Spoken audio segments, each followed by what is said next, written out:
Hey guys, I was just thinking about where I came from and where I got a lot of help at, and I had went to I think the last thing I was telling you guys about was where I was with Creative Acoustics and Jay Lovelace, and I met a great guy there that is still today is probably as good as any installer in the state of North Carolina is as far as an installer goes, as far as the beauty of his work and being in the SPL scene, was a guy named Reid. He was working for Jay, and Jay had a little truck at the time that the store did, Creative Acoustics did, was a little S15 or S10, but it was yellow. It had 815s in it. They tried different stuff in it, V, a diamond, but it was all Hyphonics to start off with. It had, I want to say 8 Boltars on it, Hyphonics Boltars at the time on it. But Eric, he had a love for it and going to shows and stuff. So there was a lot of shows. We went to the Norfolk Scope and met Eric, and he took the little truck up there. We won. I think Eric. I think that up there, a guy from I can't remember who it was, but it was a Rockford vehicle from up near Pennsylvania. I think edged him out by 1/10, but it was at the time I think the record was 157, and the little truck would do like 56 and some change. It was pretty strong. Well, I say pretty strong. It was dramatically. If you sat in it, it would make you want to get out. Had a lot of pressure for a vehicle that size at that time. But this is one of his setups right here that he really became famous. He had multiple setups. He had a van. He had 2412 Bostwick in the little truck that I'm getting ready to show you, and I'll show you some pictures of that as well. But I've got some pictures right here of when he went extreme with it, and I'll show you, and then I'll link some pictures of before he went to the extreme with it as well. This is the front of the truck, and you can see he's got the digital design speakers on it, and you can see through the windows of it.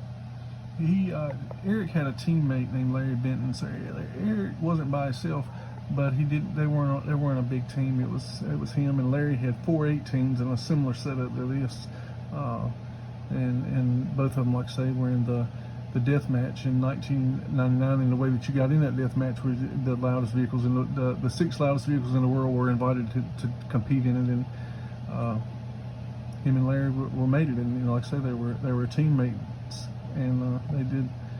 Their vehicles were very, very strong. And I'll put a picture of Larry's in there. I wish I had a picture of his box, but I don't. This is his amp setup. He was using US amps at the time, and he was using digital design woofers. But if you see this, this is in the back of like a S10, and so you see how big the amplifiers were. And he comes, to be honest, these amplifiers probably were about maybe 1200 watts, but they were about 2 foot long. So they were a huge amplifier at the end, but they're A and B amplifiers and not D class. When it was all said and done, he made it look really good, but this was some testing that he was doing on it at the time, and it had 615s in it, ports towards the bottom. And if you'll notice on this, if you've ever seen any of the 1215 Strucker boxes, I actually did.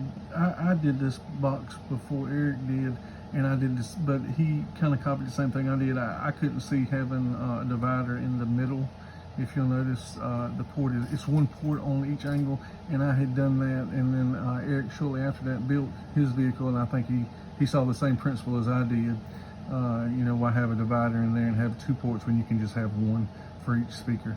And it worked better for me, and I think that was one of the advantages that I had compared to a lot of the guys that were using the 1215 setups at the time. And because I was using 12 amplifiers, when most of the guys were using 24, and with the same results. But like I say, I did do a lot of cab modifications, and if you see in this one, he had a lot done too. This is I think about 6 months to a year after. I think it was close to a year after I had brought mine out at the '98 World Finals. yeah, it was pretty wild, you know, exactly where, you know, the stuff on this was. This is the inside of it, and how it was done to Extreme vehicle. You know, this is a rough draft for it, I believe.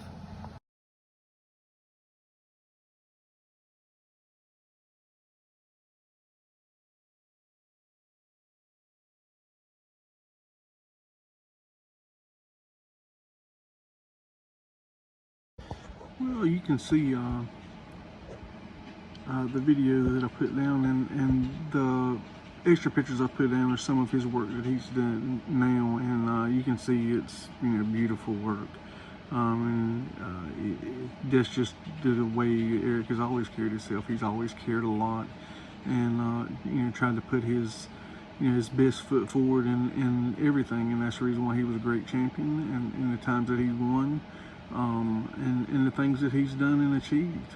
And I hope you guys enjoy the pictures, and you know, then I moved on to a new friend. I realized that from Creative Acoustics, I moved on because I really wanted to know more about amplifiers, and I wanted to know, you know, how they actually worked, and I wanted to know more principles about how box volume worked and stuff like that. So I moved down to a store. I wasn't there very long. To a friend named Gerald Harper, Harper Electronics, and when it came down, you know, he was an electronics whiz and a ASE certified master mechanic, and I'll give you some of his stuff here on the next video. But that's where I moved to, because he was very into it. He was a seal box man through and through. It took me a little bit to get through him, for him to try some ported box with kick, because he was a kicker man. He was a kicker man through and through. Clippo, you know, he would have been your man. He would have been your man. He would have been in your corner the whole time. And I hated that he's not in it now, because, like I say, kicker is his deal. But I hope you guys have a great day. Bye.